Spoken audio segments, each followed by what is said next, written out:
মুসলমান ডাক্তাররা বলে, চিকিৎসা বিজ্ঞান বলে, এই মায়ের বুকের দুধ সন্তানের জন্য এতটাই উপকারী, সন্তানের জন্য এই দুধ এতই উপকারী। কোন সন্তান যদি 2টা বছর পর্যন্ত মায়ের দুধ পান করতে পারে, এই সন্তানটা ম্যাক্সিমাম রোগ ব্যাধি থেকে তার হেফাজত হয়ে যাবে। সুবহানাল্লাহ। আজকে দেখা যায় এই টিকা সেই টিকা, এই ভ্যাকসিন সেই ভ্যাকসিন, সন্তানদের শুধু টিকা দিতেই থাকে। এই সন্তানটা যদি ছোটবেলায় মায়ের দুধ পরিপূর্ণভাবে পান করে থাকে, 2টা বছর পর্যন্ত কোনো মা যদি তার সন্তানকে নিজের বুকের দুধ পান করায়, এই টিকারও দরকার হবে না, এই ভ্যাকসিনের দরকারও হবে না। আল্লাহ তাআলা এই মায়ের দুধের ভিতরে এমন পুষ্টি রাইখা দিছে, এমন প্রোটিন রাইখা দিছে, এই দুধের ওসিলায় সন্তানটা বিপদ থেকে মুক্তি পেয়ে যাবে। সুবহানাল্লাহ। তাহলে আমি আপনি দুনিয়া আসার সাথে সাথেই আল্লাহ তাআলা মেহনত ছাড়াই রিজিকের ব্যবস্থা করছে। বনী ইসরাইলদেরকে আল্লাহ তাআলা মেহনত ছাড়াও, মেহনত ব্যতীত কেউ রিজিক খাওয়ায় দেখাইছে আমি আল্লাহ পারি, মেহনত ছাড়াও তোমাদেরকে রিজিক দিতে পারি। কিন্তু এটা সিস্টেম না। আপনাদের প্রশ্নের জবাব, তাহলে কেন মেহনত করতে হয়? মুসলমান, আল্লাহ তো মেহনত ছাড়াও রিজিক দিতে পারে, তারপরেও কেন আমাদের মেহনত করতে হয়? এটা হলো আল্লাহর সিস্টেম। আল্লাহ তাআলা মানুষদেরকে, বান্দাদেরকে সিস্টেমের মাধ্যমে দেয়, ওসিলার মাধ্যমে দেয়। দুনিয়াটা হলো দারুল আসবাব, দুনিয়াটা হলো ওসিলার একটা কেন্দ্রবিন্দু। আল্লাহ তাআলা দুনিয়াতে ওসিলা তালাশ করে, ওসিলার মাধ্যমে দেওয়াটাই আল্লাহ তাআলার রীতি। ওসিলার মাধ্যমে আল্লাহ তাআলা মানুষদেরকে রিজিক দেয়। এই কারণে আল্লাহ তাআলা ওসিলা ধরার জন্য বলছে, বান্দা তোমরা আমি আল্লাহর জন্য চেষ্টা করো, রিজিকের সন্ধানে বেরিয়ে পড়ো, রিজিকের চেষ্টা করো, রিজিকের জন্য কাজ করো। আমি আল্লাহ এই কাজের মাধ্যমে তোমাদেরকে আসমান থেকে রিজিক পাঠাইয়া দিব। সুবহানাল্লাহ। আল্লাহর কোরআন বলে, ফাইজা ওয়া নাস্তাঈনুহু ওয়া নাস্তাগফিরুহু ওয়া নু'মিনু বিহি ওয়া নাতাওয়াক্কালু আলাইহি ওয়া নাউযু বিল্লাহি মিন শুরুরি আনফুসিনা ওয়া মিন সাইয়্যাতি আমালিনা। من يهده الله فلا مضل له ومن يضلله فلا هادي له ونشهد أن لا إله إلا الله وحده لا شريك له لا ضد له ولا ند له ولا مثل له ونشهد أن سيدنا وسندنا وحبيبنا وطبيبنا ومحبوبنا ومرشدنا ومولانا محمدا عبده ورسوله الذي أرسل إلى الناس كافة بشيرا ونذيرا وداعيا إلى الله بإذنه وسراجا منيرا. أما بعد فقد قال الله تعالى في كلامه المجيد وفي فرقانه الحميد.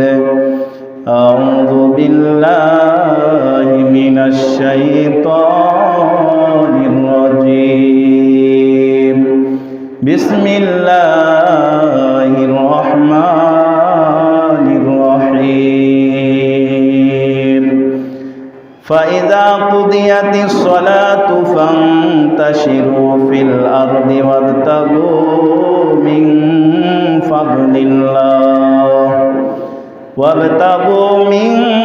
فضل الله واذكروا الله كثيرا لعلكم تفلحون. وقال النبي صلى الله عليه وسلم طلب كسب الحلال فريضة بعد الفريضة.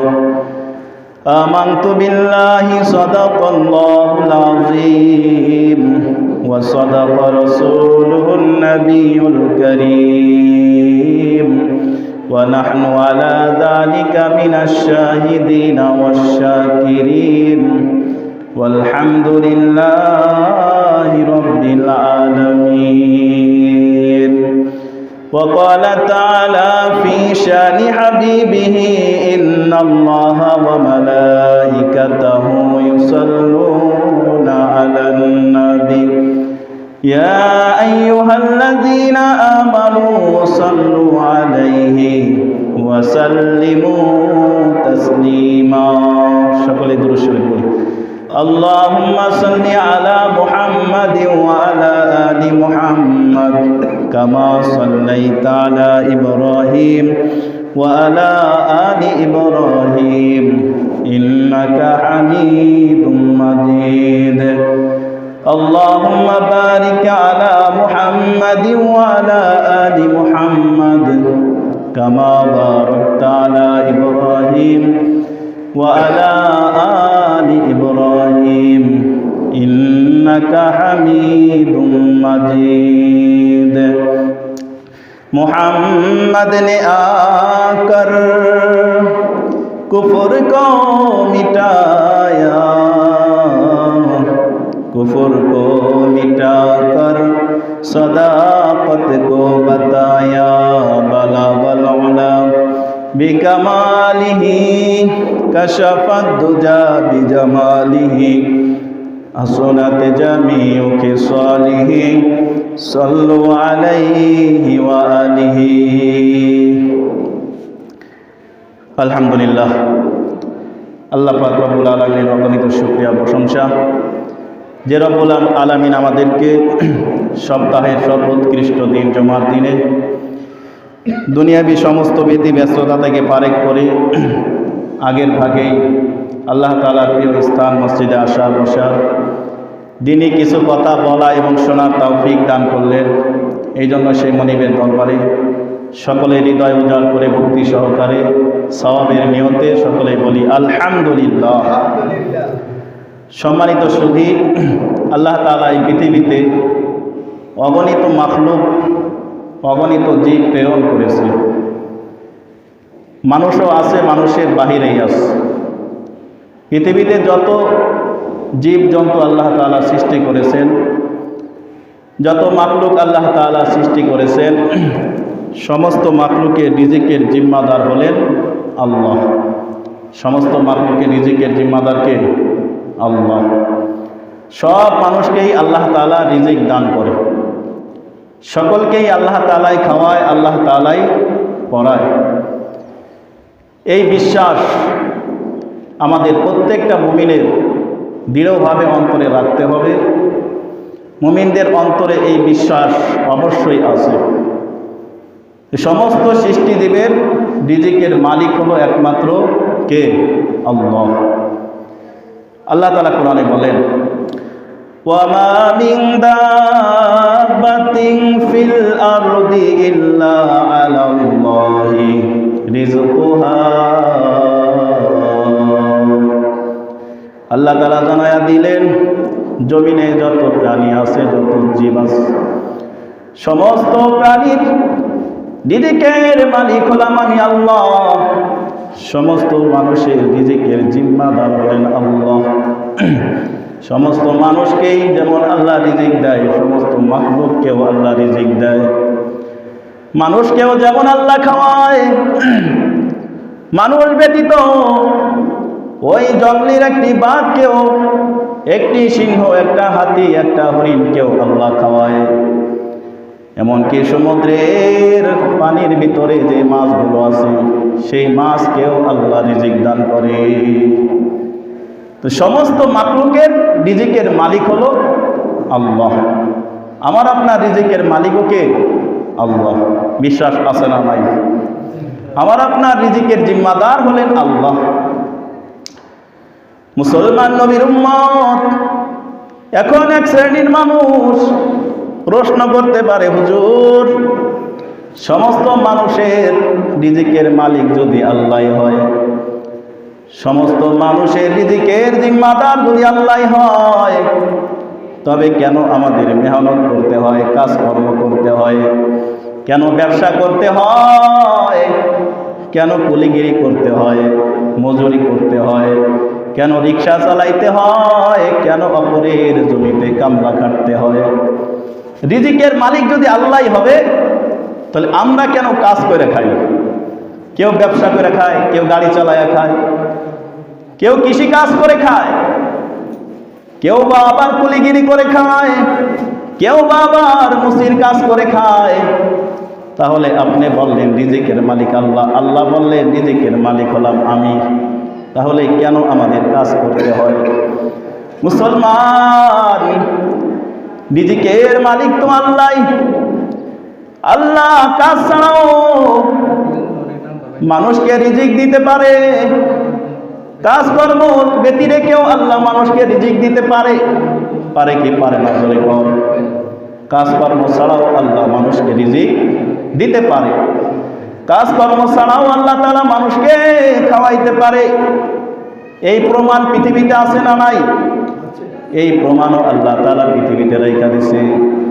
মুসা আলাইহিস সালামের বংশধর বনি ইসরাইল, এই বনি ইসরাইলদেরকে আল্লাহ তাআলা যখন তারা আবদার করলো, আল্লাহর পয়গম্বর মুসা, আপনি যদি আল্লাহর পয়গম্বর হন, সত্যিকারী নবী হন, আপনার হুকুম আমরা মানব, আপনার রবের প্রতি আমরা ঈমান আনব, কিন্তু আপনি যদি একটা শর্ত মানেন, আপনার রবকে বলেন আমরা কোনো কাজকর্ম করতে পারবো না, বিনা পরিশ্রমেই যেন আল্লাহ আমাদেরকে খাওয়ায়।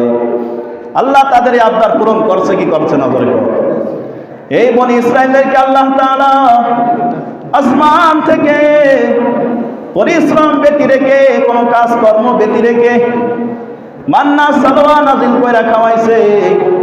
দীর্ঘ 40টি বছর পর্যন্ত বনি ইসরাইলরা আসমান থেকে মান্না সালওয়া নামক রিজিক বিনা পরিশ্রমে রেডিমেড খাইছে। ঠিক না ঠিক? জোরে কর। বিনা পরিশ্রমেই বনি ইসরাইলকে আল্লাহ তাআলা আসমান থেকে মান্না সালওয়া অবতীর্ণ করে রিজিক পাঠায়া তাদেরকে বিনা পরিশ্রমেই খাওয়াইছে। এরপরে আরেকটা এক্সাম্পল দেখেন, পরিশ্রম ছাড়াও আল্লাহ মানুষকে খাওয়ায়। আমি আপনি যখন দুনিয়ায় আসলাম, মায়ের পেট থেকে যখন আমি আপনি দুনিয়ায় আসছি, আল্লাহ তাআলা জানে আমি আপনি যখন দুনিয়ায় আসব, দুনিয়ায় আসার পরে সাথে সাথে কিন্তু দুনিয়াবি খাবার আমরা খাইতে পারবো না। দুনিয়াবি রিজিক আমাদের পেটে সহ্য হবে না। এই কারণে মুসলমান, যখন আমি আপনি দুনিয়ায় আসলাম, যখনই আমি আপনি দুনিয়ায় আসছি, আল্লাহ তাআলা ওই মায়ের বুকের ভিতরে দুধ দিয়া আমার আপনার রিজিকের ব্যবস্থা করে দিছে। সুবহানাল্লাহ। আমি আপনি যখন দুনিয়ায় আসছি, আল্লাহ তাআলা দুনিয়ায়ও আসছি, সাথে সাথে রিজিকের ব্যবস্থাও করে দিছে। মায়ের বুকের ভিতরে ইতিপূর্বে দুধ ছিল না, যখন আমি আপনি দুনিয়ায় আসলাম, সাথে সাথে মায়ের বুকের ভিতরে আল্লাহ তাআলা দুধে পরিপূর্ণ করে দিছে, যেন আমার বান্দা সবেমাত্র দুনিয়ায় আসছে, দুনিয়াবি খাদ্য খোরাক তাদের পেটে সহ্য হবে না, দুনিয়াবি খাদ্য খাইতে পারবে না। এখন আল্লাহ তাআলা মায়ের বুকে দুধের ব্যবস্থা করে দিছে।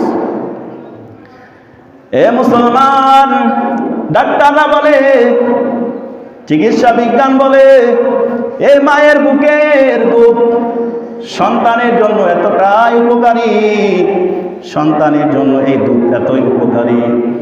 কোন সন্তান যদি 2টা বছর পর্যন্ত মায়ের দুধ পান করতে পারে, এই সন্তানটা ম্যাক্সিমাম রোগ ব্যাধি থেকে তার হেফাজত হয়ে যাবে। সুবহানাল্লাহ। আজকে দেখা যায় এই টিকা সেই টিকা, এই ভ্যাকসিন সেই ভ্যাকসিন, সন্তানদের শুধু টিকা দিতেই থাকে। এই সন্তানটা যদি ছোটবেলায় মায়ের দুধ পরিপূর্ণভাবে পান করে থাকে, 2টা বছর পর্যন্ত কোনো মা যদি তার সন্তানকে নিজের বুকের দুধ পান করায়, এই টিকারও দরকার হবে না, এই ভ্যাকসিনের দরকারও হবে না। আল্লাহ তাআলা এই মায়ের দুধের ভিতরে এমন পুষ্টি রাইখা দিছে, এমন প্রোটিন রাইখা দিছে, এই দুধের ওসিলায় সন্তানটা বিপদ থেকে মুক্তি পেয়ে যাবে। সুবহানাল্লাহ। তাহলে আমি আপনি দুনিয়া আসার সাথে সাথেই আল্লাহ তাআলা মেহনত ছাড়াই রিজিকের ব্যবস্থা করছে। বনি ইসরাইলদেরকে আল্লাহ তাআলা মেহনত ছাড়াইও মেহনত ব্যতিরে কেউ রিজিক খাওয়ায় দেখাইছে আমি আল্লাহ পারি, মেহনত ছাড়াও তোমাদেরকে রিজিক দিতে পারি। কিন্তু এটা সিস্টেম না। আপনাদের প্রশ্নের জবাব, তাহলে কেন মেহনত করতে হয়? মুসলমান, আল্লাহ তো মেহনত ছাড়াও রিজিক দিতে পারে, তারপরেও কেন আমাদের মেহনত করতে হয়? এটা হলো আল্লাহর সিস্টেম। আল্লাহ তাআলা মানুষদেরকে, বান্দাদেরকে সিস্টেমের মাধ্যমে দেয়, ওসিলার মাধ্যমে দেয়। দুনিয়াটা হলো দারুল আসবাব, দুনিয়াটা হলো ওসিলার একটা কেন্দ্রবিন্দু। আল্লাহ তাআলা দুনিয়াতে ওসিলা তালাশ করে, ওসিলার মাধ্যমে দেওয়াটাই আল্লাহ তাআলার রীতি। ওসিলার মাধ্যমে আল্লাহ তাআলা মানুষদেরকে রিজিক দেয়। এই কারণে আল্লাহ তাআলা ওসিলা ধরার জন্য বলছে, বান্দা তোমরা আমি আল্লাহর জন্য চেষ্টা করো, রিজিকের সন্ধানে বেরিয়ে পড়ো, রিজিকের চেষ্টা করো, রিজিকের জন্য কাজ করো। আমি আল্লাহ এই কাজের মাধ্যমে তোমাদেরকে আসমান থেকে রিজিক পাঠাইয়া দিব। সুবহানাল্লাহ। আল্লাহর কোরআন বলে, ফাইদা কুদিয়াতিস সালাতু ফান্তাশিরু ফিল আরদি ওয়াবতাগু মিন ফাদলিল্লাহ।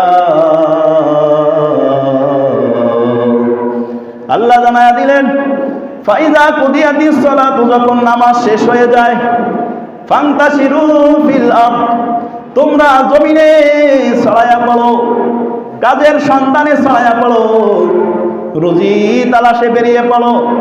ওয়াবতাগু মিন ফাদলিল্লাহ, এই কাজের মাধ্যমে, চেষ্টা প্রচেষ্টার মাধ্যমে আমি আল্লাহ রিজিক তোমরা তালাশ করো।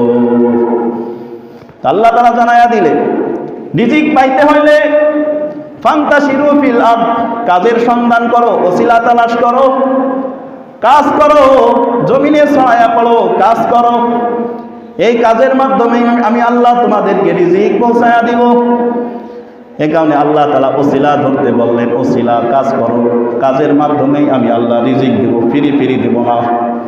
আমি আল্লাহ ওসিলা বাহানা তালাশ করি, ওসিলার মাধ্যমেই তোমাদেরকে রিজিক দেব। এটাই হলো আল্লাহর নিয়ম, আল্লাহর রীতি। এখানে আল্লাহ জানায়া দিলেন, যখন নামাজ শেষ হয়ে যায়, তারপরে রিজিকের সন্ধানে জমিনে বেরিয়ে পড়ো, ছড়ায়া পড়ো। ব্যবসায়ী ব্যবসার কাজে লেগে যাও, চাকরিজীবী চাকরিতে লেগে যাও, রিক্সা চালক রিক্সা চালাতে শুরু করো, গাড়ি চালক ড্রাইভারি শুরু করো, কৃষক জমিতে চলে যাও, কাজ করো। এর মাধ্যমে আমি আল্লাহ তোমাদেরকে রিজিক পৌঁছায়া দিব। সুবহানাল্লাহ। তার মানে আল্লাহ বললেন, নামাজ আগে, তারপরে কাজ। আগে নামাজ পড়ো, তারপরে কাজের সন্ধানে বেরিয়ে পড়ো। ঘোষণা কার? জোরে কর। ঘোষণা আল্লাহ। আল্লাহ আগে বললেন, ফাইদা কুদিয়াতিস সালাত, যখন নামাজ শেষ হয়ে যায়, ফান্তাশিরু ফিল আরদ, জমিনে ছড়াইয়া পড়ো কাজ করার জন্য। আগে নামাজ পড়তে হবে, তারপরে কাজ করতে হবে। ঘোষণা হলো আল্লাহর। কিন্তু দেখা যায় আজকেকার মানুষেরা, মুসলমানরা কাজের পিছনেই ব্যস্ত হয়ে পড়ে, নামাজের পিছনে আর পড়ে না। কাজ নিয়েই থাকে, কাজের অজুহাতে নামাজ বাদ দিয়া দেয়, 5 ওয়াক্ত নামাজ পড়ে না, শুধু কাজ আর কাজ। কাজকে তারা বাহানা বানায় নেয়। অথচ আল্লাহর হুকুম হলো আগে নামাজ, তারপরে কাজ। আগে নামাজ পড়বা, নামাজ পড়ার টাইম বাদ দিয়া বান্দা অবসর অন্য টাইমে তোমরা কাজ করো, কাজ করে রিজিক তালাশ করো। আমি আল্লাহ এই কাজের ভিতরে, কাজের মাধ্যমে রিজিক দান করব। হে মুসলমান, বলতে চাই, আজকে তাকায়া দেখো, তোমার মতো হাজারো মানুষ, তোমার আশেপাশে হাজারো মানুষ 5 ওয়াক্ত নামাজও পড়ে, আবার কাজও করে। আছে না নাই? জোরে কর। 5 ওয়াক্ত নামাজও তাদের ঠিক আছে, আবার 5 ওয়াক্ত নামাজও যেমন ঠিক আছে, আবার কাজকর্ম সবই ঠিক আছে। বহু মানুষ আছে, আল্লাহর বান্দারা 5 ওয়াক্ত নামাজ ঠিক মতো পড়ে, আবার কাজকর্ম করে। হে মুসলমান, কসম আল্লাহর, তালাশ করে দেখো, খোঁজ খবর নিয়ে দেখো, আজকে যারা নামাজ বাদ দিয়া শুধু কাজ নিয়ে ব্যস্ত থাকে, আর যারা নামাজ পড়ার পরে কাজ করে, রিজিকের সন্ধান করে, কসম আল্লাহর, খোঁজ নিয়ে দেখো, তোমরা যারা নামাজ না পড়া শুধু কাজকর্ম করো, আর যারা নামাজ পড়া কাজকর্ম করে তোমাদের থেকে তাদের সংসারে তাদের পরিবারের শান্তি বেশি। ঠিক না বেঠিক জোরে? যারা 5 ওয়াক্ত নামাজ পড়ে কাজকর্মে লেগে যায়, আল্লাহর কসম করে বলি তালাশ করে দেখেন, যারা বেনামাজি তাদের থেকে তাদের সংসারের শান্তি বেশি। শুধু তাই নয়, তোমরা যারা নামাজ বাদ দিয়া রিজিকের সন্ধান করো, আর যে আল্লাহর বান্দারা নামাজ পড়ে রিজিকের সন্ধান করে, তোমাদের থেকে তাদের রিজিকে বরকত বেশি। ঠিক না বেঠিক জোরে কর? তাদের রিজিকের ভিতরে বরকত বেশি। সুতরাং আল্লাহ তাআলার অর্ডার অনুযায়ী যারা নামাজও পড়বে, নামাজ পড়ার পরে বাকি কাজকর্ম করবে, তাদের রিজিকের ভিতরে বরকত দিবেন কে? তাদের রিজিকের ভিতরে আল্লাহ তাআলা বরকত দেয়া দিবে। আজকে যে তোমরা মনে করো হায় রে এখন নামাজের টাইম, আবার এখন বেচা কেনারও টাইম, এখন যদি বিক্রি না করি নামাজে যাই আমার তো ব্যবসায় লস হয়ে যাবে, বেচা কেনা কম হবে। কিন্তু না, মুসলমান না, এটা ভুল ধারণা। নামাজের টাইম হয়ে গেছে, তুমি ব্যবসায়ী দোকান বন্ধ করো, দোকান বন্ধ করে আল্লাহর উপরে তাওয়াক্কুল করে নামাজে চলে যাও। নামাজ পড়ে এসে ব্যবসা শুরু করো, দোকানটা খোলো, দেখবা ওই নামাজের কারণে যেই কাস্টমারগুলো তোমার থেকে ছুটে গেছে, আল্লাহ তাআলা এর থেকে দ্বিগুণ কাস্টমার দেয়া তোমার ব্যবসাকে চাঙ্গা করে দেবে। সুবহানাল্লাহ। हकीकत में तो दुनिया से बेखबर है, दुनिया की नुमाइश पर नजर है। ও মুসলমান নবীর উম্মত, এই কারণে আগে নামাজ তারপরে কাজ। কাজ করবা, রিজিক আসবে, নামাজ পড়বা, দোয়া করবা, কাজ চালাবা, মেহনত করবা, আল্লাহ তাআলা রিজিকের ভিতরে বরকত দান করায়া দিবে। এই কারণে মুসলমান রিজিক পাইতে হলে কিন্তু মেহনত করতে হবে, কাজ করতে হবে। এটাই হলো আল্লাহর সিস্টেম, আল্লাহর রীতি। কাজের মাধ্যমেই আল্লাহ তাআলা কি দেয়? বান্দাকে রিজিক দেয়। এই রিজিক 2 প্রকারের আছে, একটা হলো হালাল রিজিক, আর একটা হলো কি হারাম রিজিক। রিজিক কয় প্রকার? 2 প্রকার। একটা হলো হালাল রিজিক, আর একটা হলো কি হারাম রিজিক। হালাল রিজিক কাকে বলে আর হারাম রিজিক কাকে বলে? হালাল উপার্জন কাকে বলে?